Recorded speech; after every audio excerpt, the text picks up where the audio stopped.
Tanya soalan, mukjizat ni kalau kita pernah belajar, dia terbahagi kepada bawah. Benar? Sudah tafsir, tak tahu bisa sebut atau tidak. Mukjizat terbagi kepada dua. Satu mukjizat hissi, satu mukjizat maknawi. Kita nak cerita sikit berkenaan dengan sikit saja. Tiga orang Nabi tiga orang Rasul sebelum Rasulullah SAW yang dikurniakan kepada mereka mukjizat hissi. Apa maksud mukjizat hissi? Mukjizat hissi ni nak paling mudah, definisi paling mudah, dia hilang dengan wafatnya Rasul itu. Habis. Masa hidup Rasul itu mukjizat hissi ini berlaku. Itu maksud mukjizat hissi. Yang diturunkan kepada Nabi Musa, kita baca dalam Quran ada 9 tanda-tanda kenabian Nabi Musa yang ditunjukkan kepada Bani Israel. Ada 9. Siapa boleh ingat 9? Ada 9 semua. Satu apa? Dia berlaku kemarau kan? Ya, kemarau. Lagi satu, tanaman merosot hasilnya. Lagi apa lagi? Banyak. At-tufan. Apa dia at-tufan? Banjir. Lagi al-jarad. Setengah orang makan jarad ni. Apa dia? Al-jarad kan. Apa orang mesti panggil lukis kan? Kan? Jarad. Lagi apa?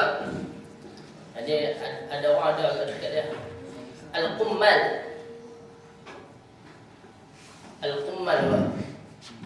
Orang putih panggil lice. Okay. Lepas tu ni musim hujan ada apa ni? At-tafadhi'. Apa dia? Hatta apa ni? Okay. Dan last sekali ad-dam, darah. Bukan last sekali baru bawa. Saya sebut 7 semua tadi kan. Lagi dua apa? Lagi 2 tangan dia jadi putih. Kan? Lagi satu. Dengan benda ni banyak dia tunjukkan mukjizat. Dengan tongkat. Okey, dengan tongkat. Okey, itu 9 tanda-tanda kenabian mukjizat Nabi Musa alaihissalam. Tahu?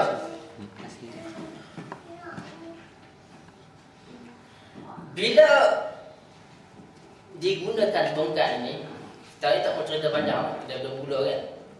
Tapi bila digunakan tongkat ini, berlakunya perkara-perkara yang pelik. Sebahagiannya berlaku semasa dia di Mesir dengan Fir'aun. Sebahagiannya berlaku bila dah lari keluar daripada Mesir.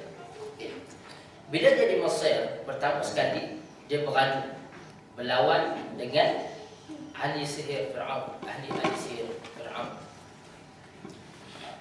Macam mana orang tahu, ahli sihir ini tahu mukjizat Nabi Musa tak sama macam sihir mereka? Sebab bila mereka lontarkan tongkat mereka, dia nampak seakan-akan bergerak. Sebab sihir ini sampai sekarang pun dia tak boleh tukarkan satu benda jadi benda lain. Sebab sihir ni dia berpadu kepada silap mata orang. Dia main mata gitu. Itu sihir. Tetapi mukjizat yang berlaku kepada Nabi Musa bila dia lontar tongkat dia, Allah Subhanahu wa taala minta dia takut. Tapi Allah Taala jangan takut. Dia lontar tongkat dia jadi ular dan telan benda-benda yang dibuat oleh ahli sihir Fir'aun. Siapa yang mula-mula kenal apa yang berlaku oleh yang dilakukan oleh Nabi Musa ni luar daripada apa yang mereka lakukan.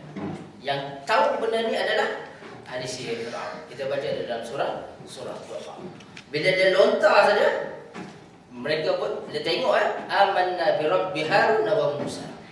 Kami beriman kepada Tuhan Harun dan Tuhan Musa. Dia tak kata kami beriman kepada Musa, no. Sebab mereka tahu manusia tak boleh buat benda ni. Sebab tu tuan-tuan dan puan-puan, kita ni kalau tunjuk benda yang betul kepada orang cerdik, dia boleh nampak. Sebab tu kita selalu ingatkan, Islam ni, kalau orang cerdik boleh nampak, selesai sebahagian daripada masalah kita. Sebab kalau orang cerdik boleh nampak. Sebab apa? Ahli sihir Fir'aun ni bila dia tengok, dia tahu ini bukan sihir, ini lain daripada sihir yang mereka lakukan. Sebab sihir yang mereka lakukan tidak boleh menukar satu benda jadi benda lain. Tapi yang berlaku kepada Nabi Musa ni, mukjizat yang berlaku pada dia, tongkat itu bertukar jadi ular yang betul. Jadi ular. Jadi itu mukjizat Nabi Musa.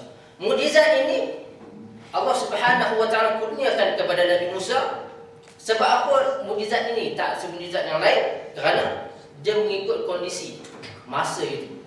Masa itu orang terkena dengan sihir. Terkena dengan sihir.